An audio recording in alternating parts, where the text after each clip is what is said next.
point in my life where I have no time to fool around or make things easier for you. But you are poisoning your unborn baby by. I'm sorry, I was just entranced by the previous guest at K-Talk that I had to listen. Good morning, it is the 29th day of December, 2026. I am Jack Stockwell here at Global Affairs Unfiltered. And there are a lot of global affairs I want to unfilter this morning so you can see what's going on right now, because this week could be absolutely critical as to the discussions that are taking place regarding the Ukraine and Gaza. So I want to talk about several different things. I'm going to cram into 1 hour here. Welcome, everybody. I appreciate your being here. I see people are starting to climb onto the stream and to the K-Talk audience. Good morning. As I've only got 3 shows left in 2026. And then next week will be next year. So let me just plow into this right now. I can't record the show because I don't seem to have any control of the recording. I'm trying to connect with the recorder and I can't. So I'm not going to worry about it. All right. So yesterday, Sunday, President Donald Trump and Zelensky, and just another I want to say worthless meeting, but they held these extensive meetings, according to the news release, over a peace agreement for Ukraine. And so all of the hand-wringing and the narrative all the stories floating back and forth by Ukraine and its backers, the coalition of the willing, in hopes trying to convince Trump to put more pressure on Russia. Although it remains unclear how much or how little Trump has been affected by this. Shortly before Zelensky's arrival, President Trump had a very lengthy call with Vladimir Putin. And again, the idea of trying to soften what is taking place in the Ukraine right now would be like, MacArthur on the Missouri in the Tokyo Bay and the Philippines trying to put pressure on MacArthur to not be too harsh on the Japanese surrender. I mean, it's just absolutely, just ridiculous. And I find it hilarious. Thanks, Paul. I don't know. Well, that might make a difference. Thanks, Paul. Appreciate it. Anyway, this idea that keeps going back and forth, that somehow President Putin is going to come to his senses and give Zelensky a seat at the table. So when Trump welcomed Zelensky at Mar-a-Lago yesterday, he was, as you could see in the news releases, he was kind of upbeat and friendly and optimistic that somehow they're going to reach a deal. And then, of course, in his one-sentence statements, we got to make a deal. We got to get it done. Too many people are dying. I think both presidents wants to make a deal. And then later on he said this, it'll either end up or it's going to go on for a long time. And then he said this, millions of additional people are going to be killed. Millions. And nobody wants that. Well, think about that. What is President Trump trying to say something there? Because there aren't millions left in the Ukraine to fight the war. And Russia has such control of the battlefield. There's not going to be millions of Russians. Was President Trump doing his usual exaggeration? Or was he lifting the corner of the rug a little bit and trying to say this may spread beyond the Ukraine if the Western nations have their way with total war in 2026 against Russia? So after that's me. That's me and my tendency to look for the worst. But after speaking to the reporters outside, both of the presidents went inside where they had, and the news keeps saying extensive delegation, extensive meetings, several meetings, And the American delegation included, the usual suspects: Witkoff, Kushner, Susie Wiles, Rubio, Hegseth, General Dan Kane, Stephen Miller. And during the closed-door talks, the two presidents spoke with European and the NATO leaders who've been involved with the handling of Zelensky. And to me, it's rather comical that this goes on the way it is, because Putin's made it very clear. Lavrov, Zakharova have made it very clear what the Russian position is, and they made it very clear they're not going to back down from it. There's not going to be any NATO in Ukraine. Russia is not going to give up the territories that it's taken, because they're essentially Russian territories. And remember, Ukraine is a made-up country. Ukraine's only been around for a little over 100 years. And Ukraine's going to demilitarize. Zelensky said in part of his ideas of a peaceful agreement that Ukraine would be left with an army of 800,000. and he said it with a straight face. Putin says, no, 80,000. You can have an army of 80,000, and that's it. As Putin is moving closer to taking Odessa. Anyway, later on, Trump and Zelensky appeared for this joint press conference in which Trump described the meeting as terrific, saying he thinks we're getting a lot closer to reaching a deal. Now, the only deal that Putin's going to accept is Zelensky gets his butt the hell out of the Ukraine, because he doesn't belong there. He's only there because of martial law that he instituted in May of last year, and which means we're only 5 months short of a 2-year dictatorial reign of the Ukraine. Zelensky was just as positive as he could be, praising the progress made by the Trump administration. He said, we discussed all the aspects of the peace framework, of which I think he said we're 90% agreement. And the U.S.-Ukraine security guarantees, he said, are 100% agreed. They don't say what they are. And so the U.S.-Europe-Ukrainian security agreements, he said, are almost agreed. He said the military dimension is 100% agreed. And the prosperity plan is being finalized. Now, remember, before Zelensky made these comments, they, of course, had these extended meetings. Before they had these extended meetings, Trump had an extended call with Putin. Now, put two and two together, because despite this rosy report, Trump, when he was asked about U.S. security guarantees, he said he didn't want to give a percentage of agreement. Zelensky comes out 80%, 90%. But he said progress was going well. He said, except for one or two very thorny issues. I wonder what that might be. Zelensky has to get his butt the hell out of the Ukraine, and Ukraine has nothing to do with NATO. I'm just saying that. So clearly one of these is this proposal to establish a free economic zone in the Donbass, about which Trump refused to answer one way or another, only saying that it's something that we're just going to have to iron out.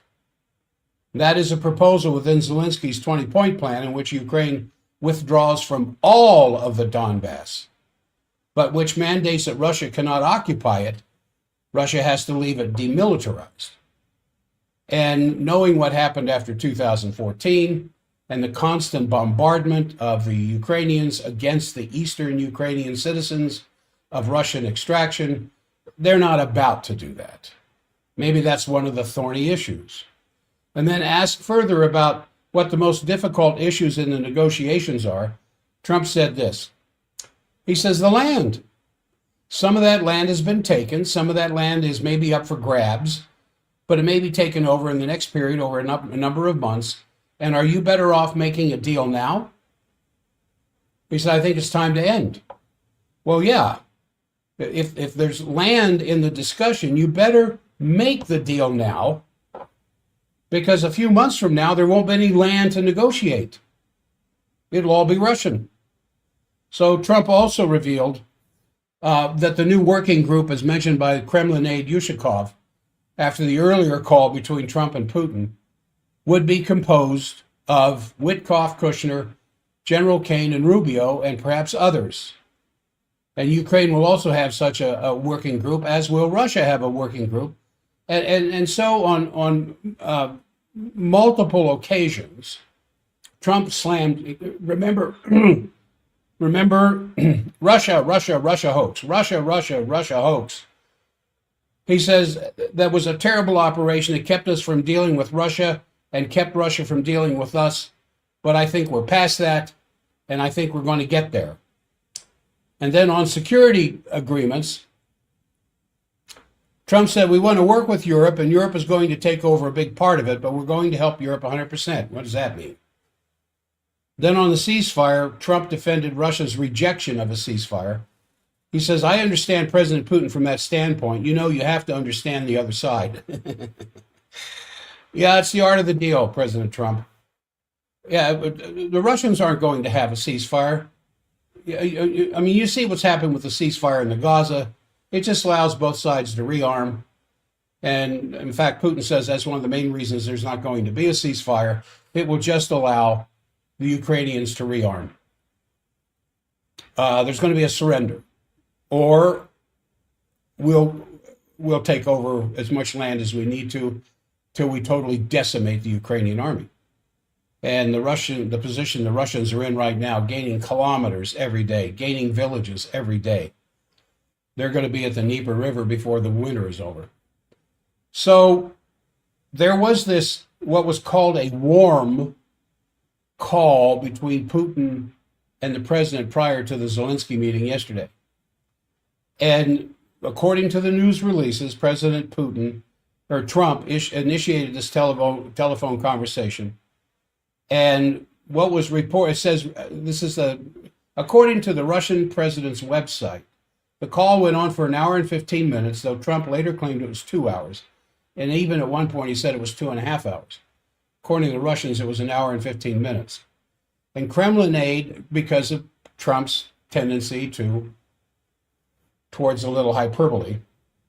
So the Kremlin aide to the defense ministry, Yushakov, spoke to reporters about the results of the call afterwards and emphasized that the presidents exchanged warm Christmas and New Year's greetings, even though the Orthodox Christmas is a few days away from now.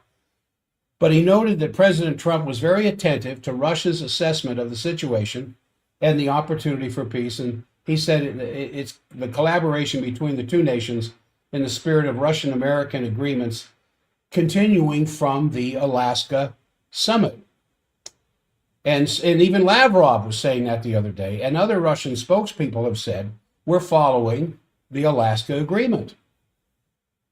And so the U.S., Yushakov said this, the U.S. president wished to discuss the current developments in the context of the Ukrainian conflict and its potential resolution. And he wished to discuss these matters before his in-person meeting with Zelensky. And then Yushakov said that Trump paid close attention to Russia's assessment of the realistic prospects for an agreement. Now, just imagine you were listening in on the phone call between Putin and Trump. What would you hear? And again, the way I would, let me give you another analogy. You have Grant, Ulysses S. Grant, and Robert E. Lee. They're at Appomattox, and Lee approaches, gets off his horse, and walks up, getting ready to give his sword to Grant, and Grant tells him he doesn't need to do it. But what goes on in the discussion between the two of them? Does Lee say, we're going to surrender based on we get this? Or did he listen to the unconditional surrender that that Grant was demanding, and reminding him that what Sheridan had done from the Mississippi to the Atlantic coast especially through Georgia. He could do again if he had to. So you're listening on this telephone call between Putin and Trump. Imagine you were listening to a phone call between Ulysses S. Grant and Abraham Lincoln. Well, at this point, Lincoln wasn't around to be a part of the conversation. But what would you be hearing? Oh, well, we'll give him this if he'll do this. We'll do this if they'll do that. No, when you have a military superior power, as MacArthur represented in Tokyo Bay, as Grant represented at Appomattox, there's not a whole room left for a lot of discussion. Let's stop the killing. And here's how we're going to stop the killing.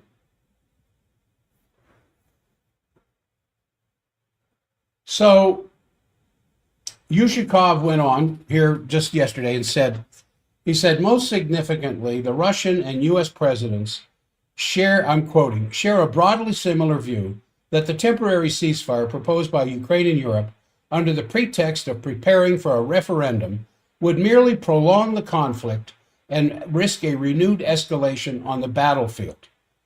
Well, you don't have to study Military History 101 to understand that. Yushikov also said this. Donald Trump repeatedly emphasized the necessity of ending the war as swiftly as possible and spoke of the impressive prospects for economic cooperation between the United States and both Russia and Ukraine that would open up once the hostilities are over. He acknowledged that the Ukrainian crisis has been his most formidable foreign policy challenge, stating that he now saw renewed proof of Russia's commitment to a political and diplomatic settlement, and it is with this understanding that he intends to frame his forthcoming negotiations with Zelensky. Then Yushikov also remarked that Putin acceded to the American proposal to establish two working groups. One will address the security, the other economic. And I have talked about this many times on my show over the years. When two warring nations or several warring nations, like the end of World War I and the rape of Germany with Versailles was just exactly the opposite of what needed to happen. But after World War II with Marshall Plan, after the Korean issue, the Vietnam issue, once there is a cessation of hostilities, then there has to be a rebuilding. Both sides contributing so that even the smallest of concerns are met by the smallest groups within each of the either side of the ethnic border. Or you're just going to be at war again. Now, Trump posted about the call on Truth Social. He said this: I just had a good and very productive telephone call with President Putin of Russia prior to my meeting at 1 p.m. today with President Zelensky. The meeting will take place in the main dining room of Mar-a-Lago. Press is invited. Thank you for your attention to this matter, President DJT. Then Trump and Putin agreed to a second call at the conclusion of Trump's meeting with Zelensky. This all happened yesterday. So, just prior to the Trump-Zelensky meeting, Putin makes a visit to a Russian military command post in the Special Military Operations Zone, as he has a few times here recently, dressed in full military fatigues, where he received a report by the Chief of the General Staff of Russia's Armed Forces, Valery Gerasimov, and President Putin's own website reported that while Putin had conducted a number of such high-profile meetings with his general staff over the recent months, the message coming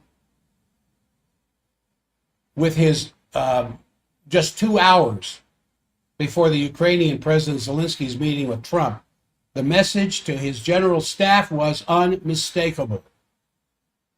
So Putin also heard reports from the commanders of the Center and East Forces, as well as unit commanders, on the progress of their missions.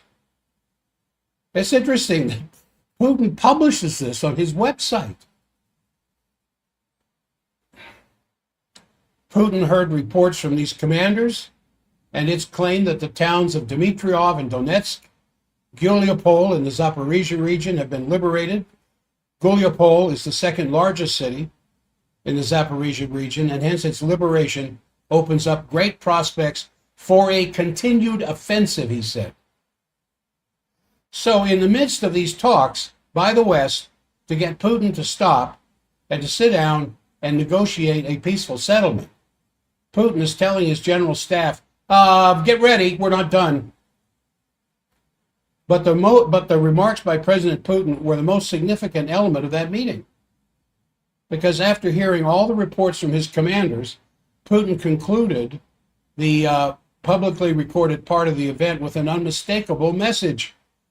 And according to machine translation of Russian into English, this is what I found.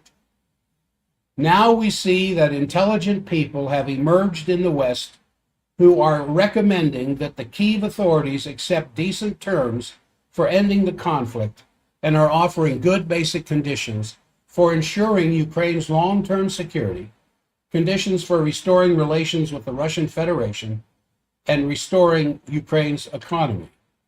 But we see that even today, unfortunately, the leaders of the Kyiv regime are in no hurry to resolve this conflict peacefully. I spoke about this a year ago, speaking at the Ministry of Foreign Affairs, but today, judging by your reports, judging by the pace we are seeing along the line of contact, our interest in withdrawing Ukrainian military formations from the territories they currently occupy is essentially zero. For completely different reasons, and if the Kyiv authorities are unwilling to resolve this peacefully, we will resolve all the issues facing us through the special military operation by force. Now, that's less than 48 hours old. The rumors have been circulating that part of Zelensky's 20-point peace plan is a proposal to withdraw Ukrainian troops from the remaining territories of the Donbass, but only under the conditions that the territory is converted into a demilitarized zone or free economic zone, which will not be occupied by Russia. Hence Putin's comment that Russia has, quote, virtually zero interest in that kind of a proposal. Because Russia does not trust the West. Russia does not trust Zelensky. Russia does not trust the Kyiv regime. And why would they? Ever since George Bush Sr. said to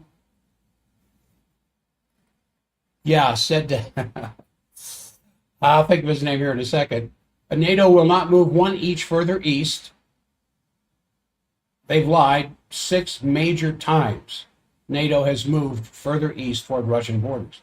Why would they believe what the West had to say now? So Russia clearly has no interest in entertaining negotiating tactics like this.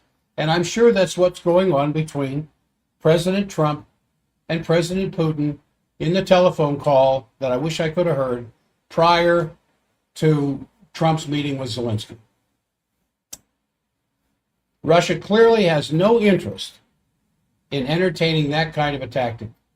And Russia intends on, to settle any remaining issues, they're going to be settled on the battlefield. And so the indication is, if the games being played Zelensky and his European handlers aren't quickly ended, the Russian army is going to end it. And along with this, prior to Putin's command post visit, the defense ministry reported that Russia had launched a massive attack on the Ukraine the night before. According to defense ministry release, Russia bombarded power infrastructure facilities that supported the armed forces of the Ukraine and enterprises of the Ukrainian defense industry.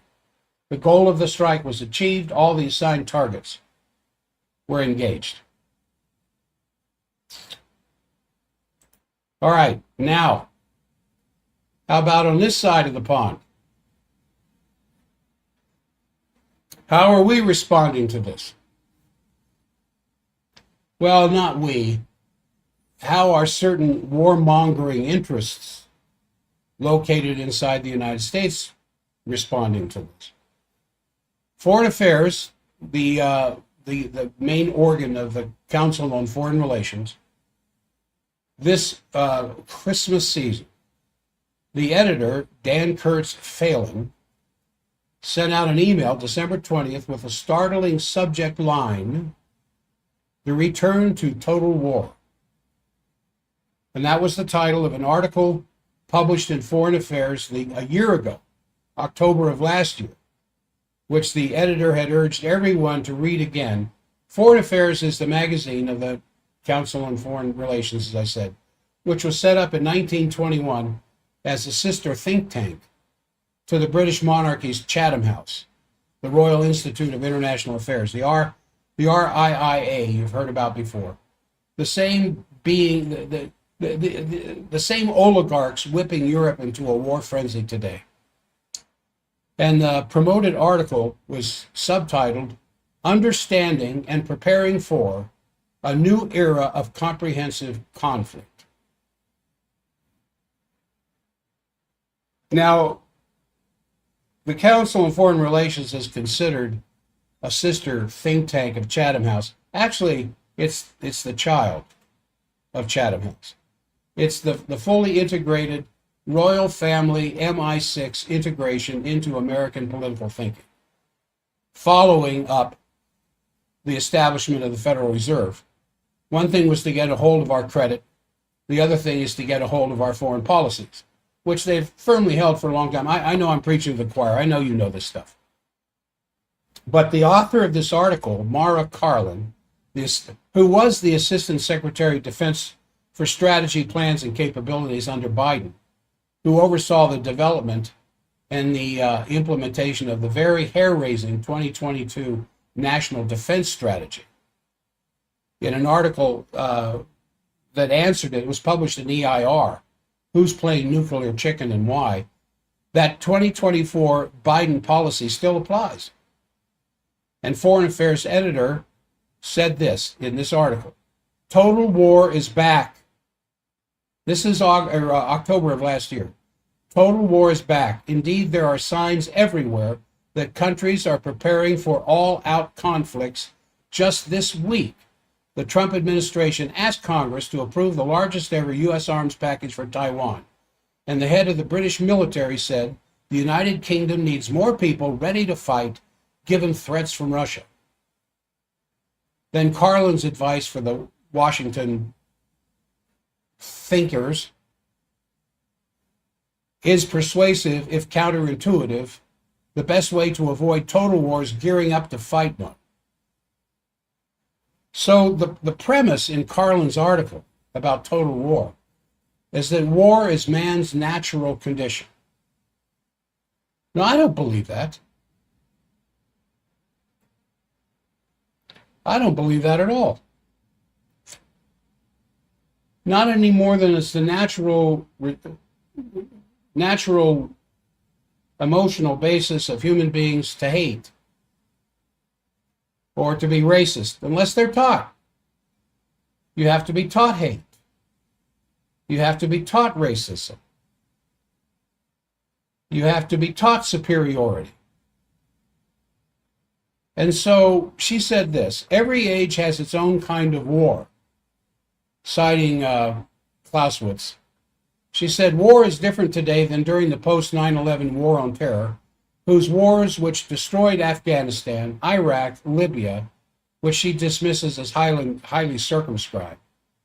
She said often limited to scale and waged in remote locations. But now the era of limited war has ended and the age of comprehensive conflict has begun. Indeed," she says, "what the world is witnessing today is akin to what theorists in the past have called total war, in which combats draw on vast resources, mobilize their societies, prioritize warfare over all state activities, attack a broad variety of targets, and reshape their economies and those of other countries." Brother. The gist of her argument is that the U.S. needs to scale up what it did to support for Ukraine and support Israel's genocide in order to now deter its main rival, China. So she said Washington demonstrated in Ukraine that it can build a foreign military with alacrity. And lessons from the rapid delivery of assistance to Ukraine have also been applied to the Israeli-Hamas war. The U.S. supplied air defense capabilities and munitions were shipped to Israel within days. Now, she didn't mention the fact that our stock is becoming increasingly empty. Then she said this, maybe the scariest thing she said. Taiwan is going to become the new Ukraine. She said the lessons from Ukraine have informed the Biden administration's turbocharged effort to strengthen Taiwan. U.S. strategy must be to reorganize and train Taiwan's military to build up allied coalitions and groupings like AUKUS, Australia, United States, Canada, United Kingdom, and disperse U.S. military forces in more bases in more places across the Indo-Pacific, as though the 700 to 800 military bases we have now are not enough.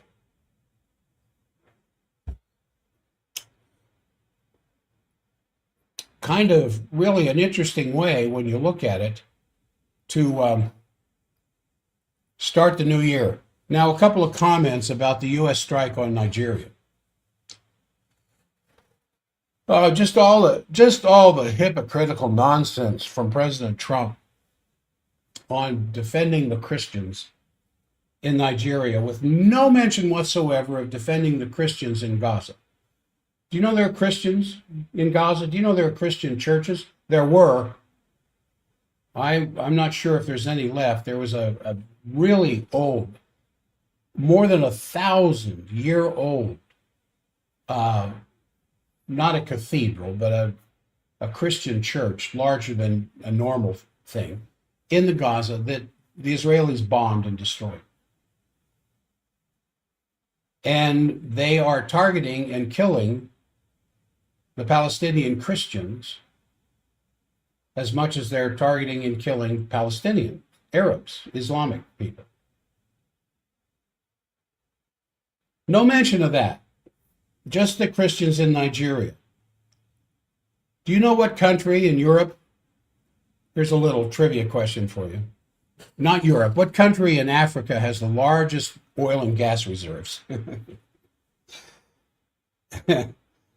Yeah, it's kind of like what country in South America has the largest oil and gas reserves. Yeah, Nigeria, you're right. And it is so in your face, isn't it? The narrative that's developing in the aftermath of the U.S. strikes in Nigeria Christmas Eve, or Christmas night, I think, is that had the Nigerian government not cooperated with the U.S. would have launched strikes unilaterally, supposing to protect Christians. Then after Trump threatened to come, remember he said, guns a-blazing in Nigeria, we saw this Nigerian delegation visit the U.S. Kabir Adamu, who's the managing director of the Abuja-based Beacon Security and Intelligence Limited, told Reuters this. The Attorney General was involved and agreements were signed. Then we learned the U.S. surveillance missions mapping terrorist locations. So participating in the strikes could raise a risk of the government being perceived as endorsing Trump's language, I'm still quoting here from the article, on wider sectarian strife. Trump is pandering to domestic evangelical Christian objectives with his Christian genocide narrative. Now, is President Trump an America first or an Israel first person? Are the members of Trump's cabinet America first or Israel first? Is the Secretary of Defense, Secretary of War, Israel first or America first? Is the Secretary of State Israel first or America first? Is President Trump America first or Israel first? Because there are a lot of allegations, a lot of evidence he may be Israel first. What's a good way to try to sway American opinion that he's not so powerfully oriented towards taking care of Israel as he might be a Christian group, then to attack anti-Christian movements in Nigeria, offshore from the battle group that's there.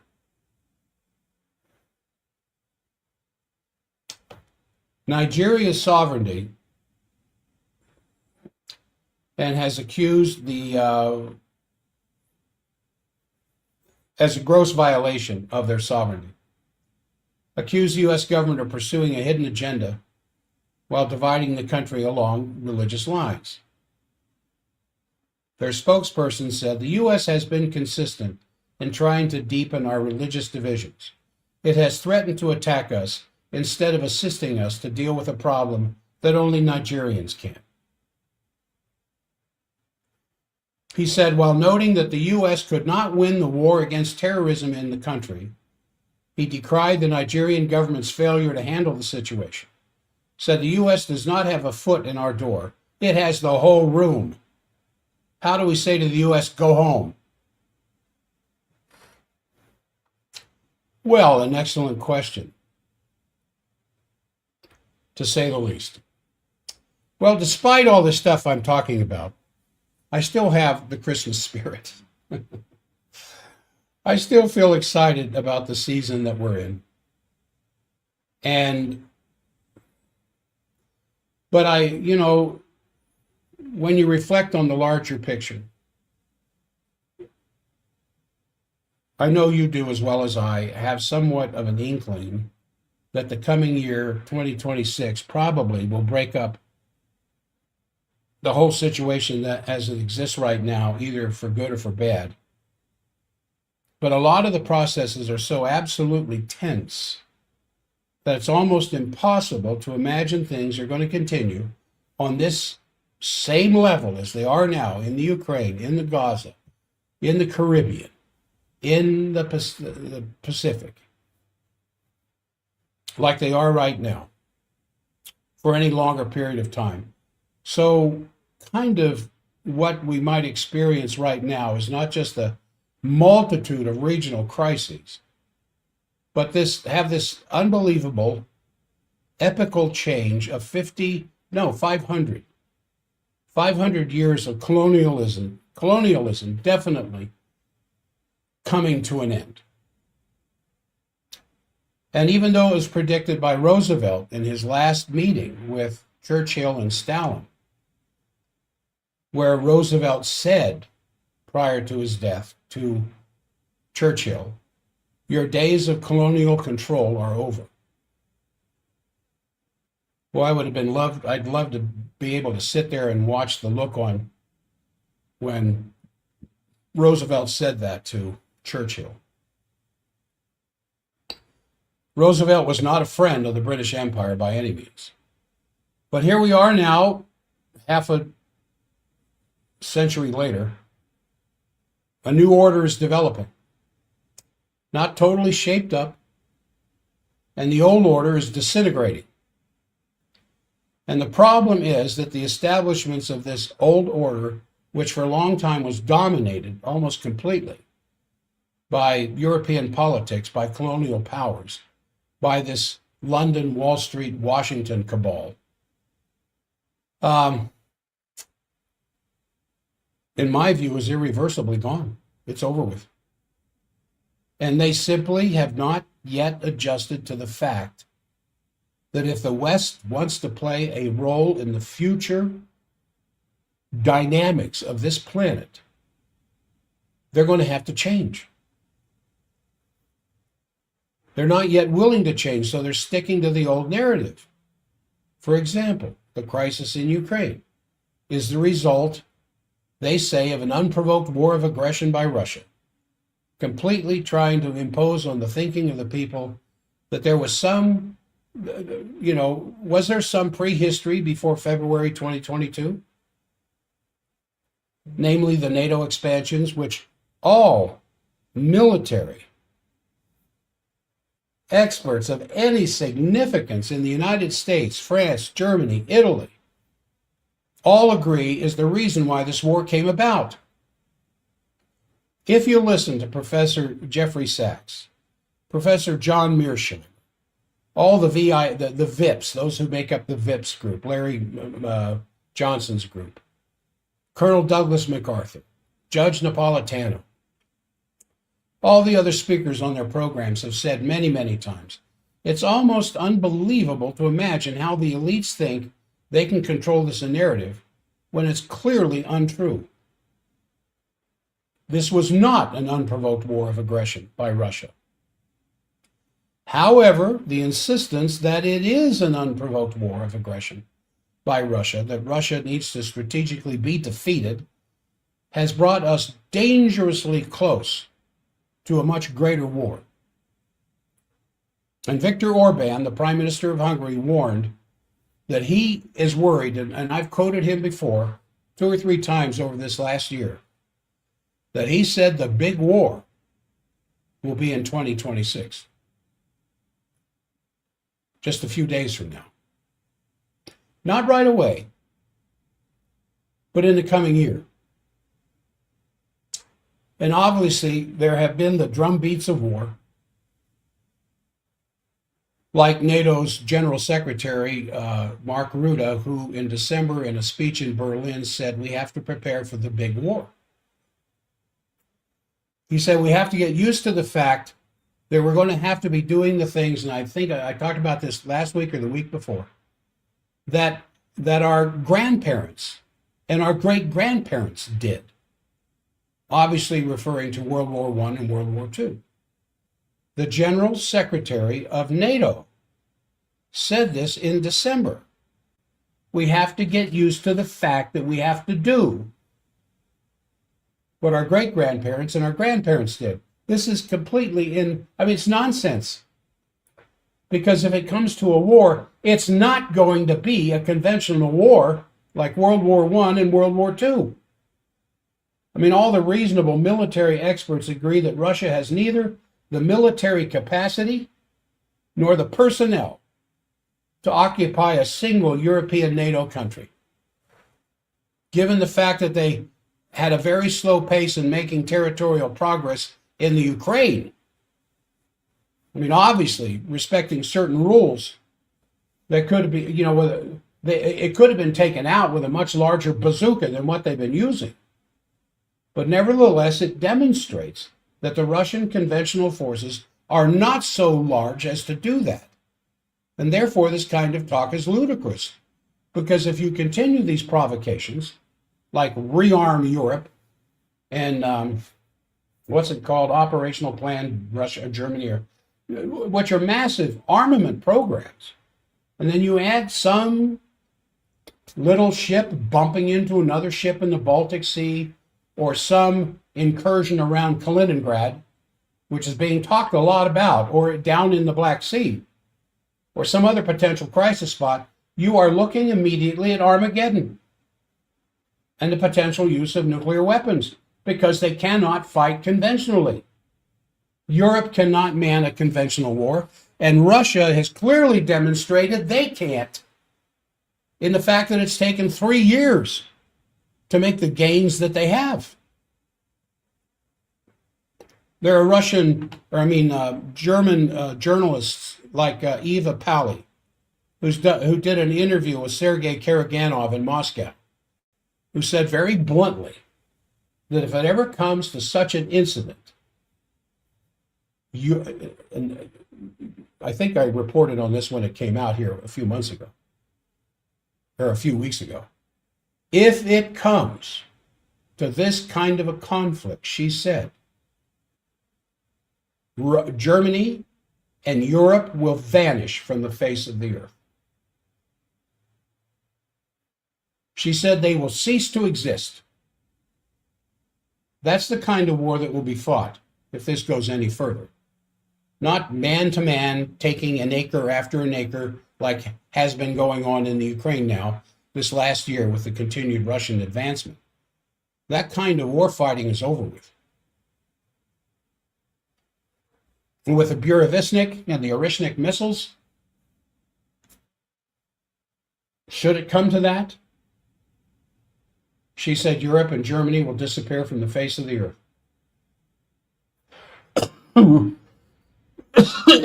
good news, she said, is that there's a lot of Oreshnik missiles right now that Europe is aware of that they don't want landing in their various nation states or their various nation capitals. Of course not. The bad news would be if they carried a nuclear weapon, because the Oreshnik can carry a conventional load or a nuclear load. And as Ted Postel has been warning, it will not be limited. And this is what we're on the verge of. And the idea that you could get out of this present enormous economic collapse of Europe through rearmament is just economic stupidity.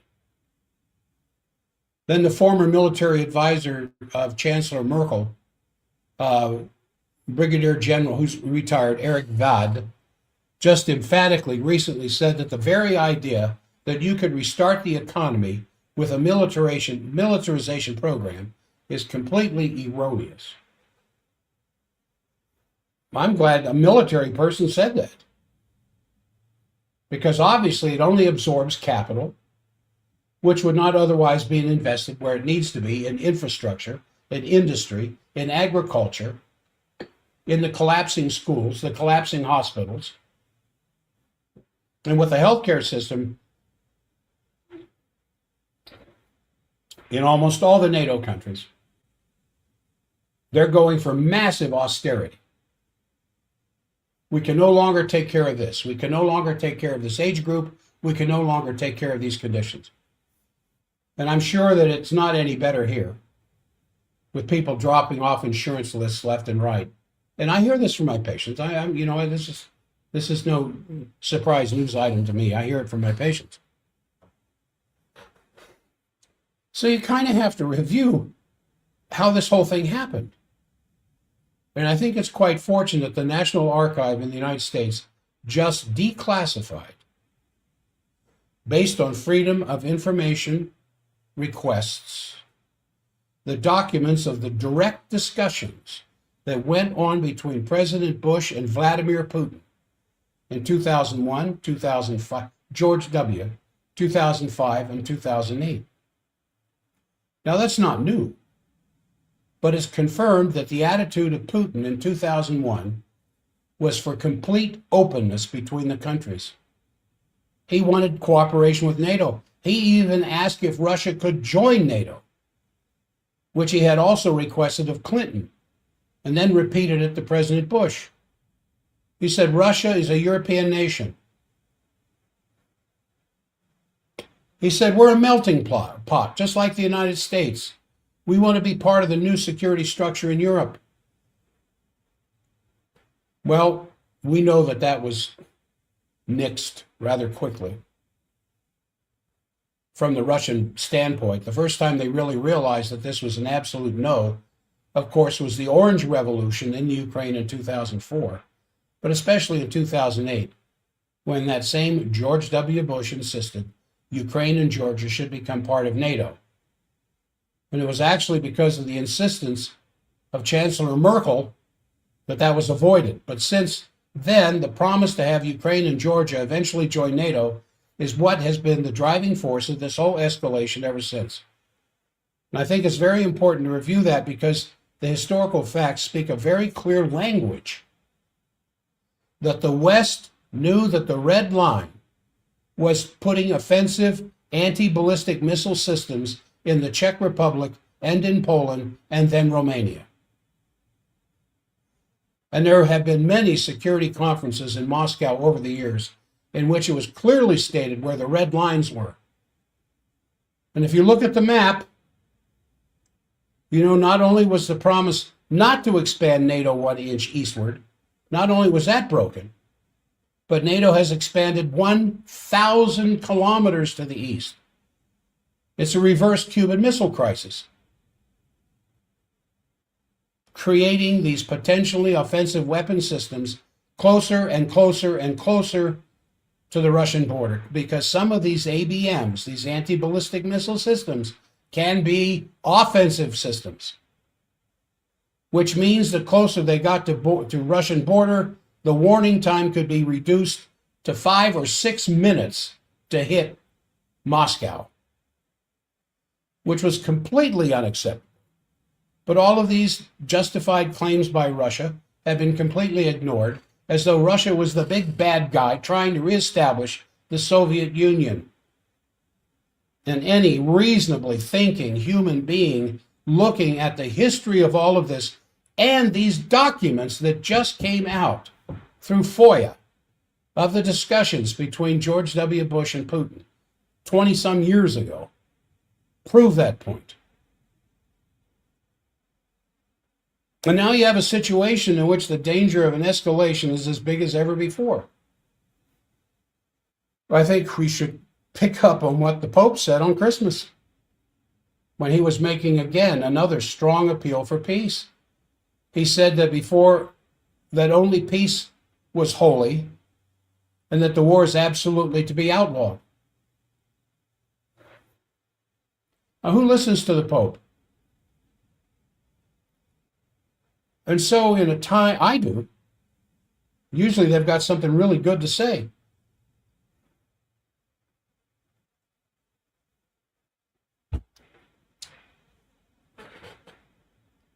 How many Christians on this planet or profess to be a part of the Christian group?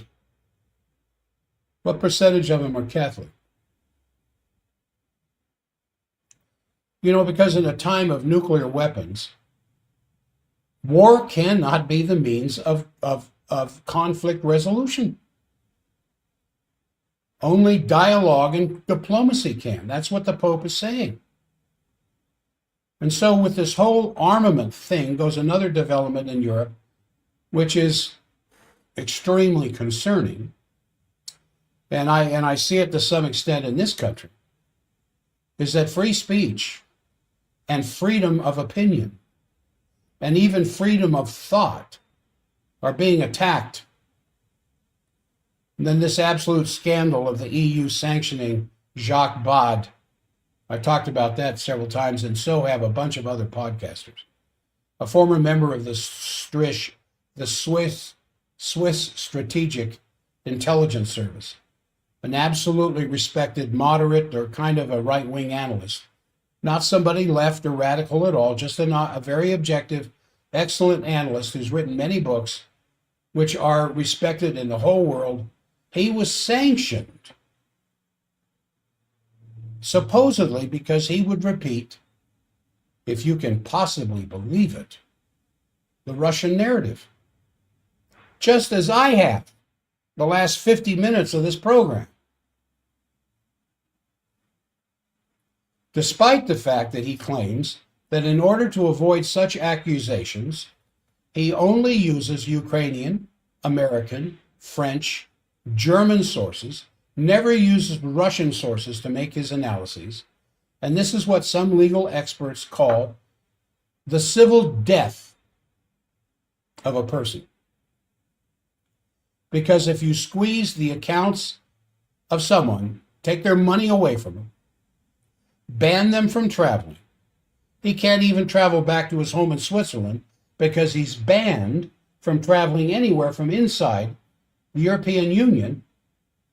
It suddenly makes him a non-person, and he's stuck in Brussels. And there's several others. The count that I've seen here is up to 59 that have been sanctioned. 59 individual people sanctioned by the EU.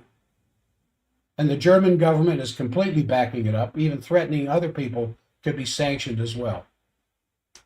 And now the United States has put a travel ban on the former EU Commissioner, Thierry Breton, because of the European Digital Act, which goes against the big data firms of the United States, but also certain international criminal court judges.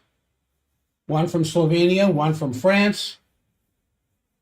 Francesca Albanese has also been sanctioned because they either mention the Russian narrative or they mention Israeli genocide in Gaza. Mention it, mind you. Not out in the street with placards championing their position, just mentioning it. So where should this end? I mean, the Russian government has now put out a warning to Russian citizens not to travel to Germany because it's no longer a safe place for Russians. Russian private citizens have had their belongings in German airports taken away from them. I mean, this is an escalation which is kind of worrisome. What do we do with the European Union is a big question. Orban is warning that the EU is already in a process of dissolution because Brussels gives orders and more countries are not carrying them out. That's obviously another process of escalation. And then one more thing I want to mention. We only got a couple of minutes here.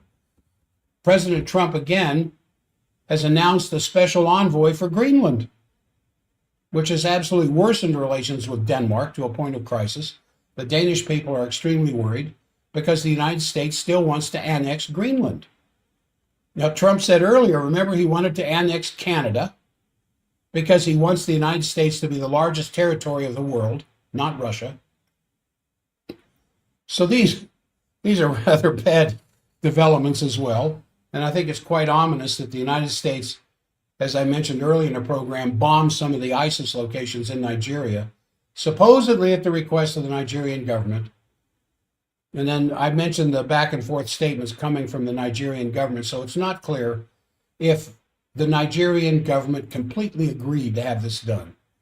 In any case, they said it had nothing to do with religion, that the Christians in Nigeria will be safe.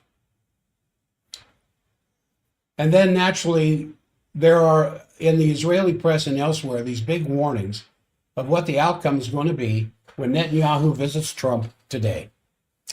And it's expected that Israel will make more strikes into Lebanon, forcing the Lebanese government to disarm Hezbollah.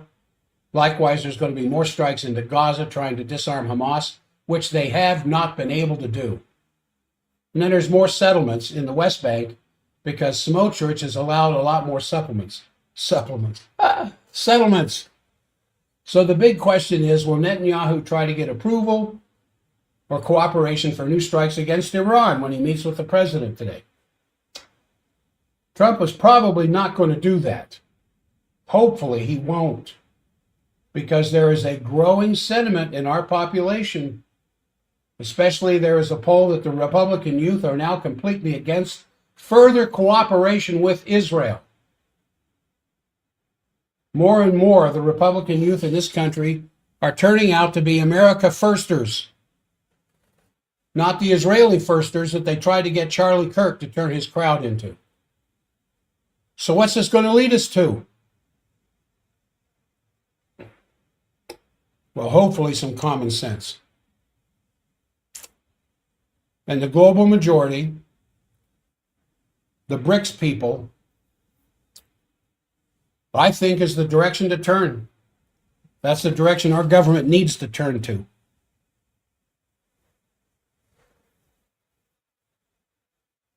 Absolutely. More on this tomorrow. That should do it for today. For those of you on the stream, I appreciate your being a part of the program, listening. You can always make comments, I'll be glad to discuss them on the air. So I'm going to end the stream right now. If you can like and subscribe, that really will help the numbers.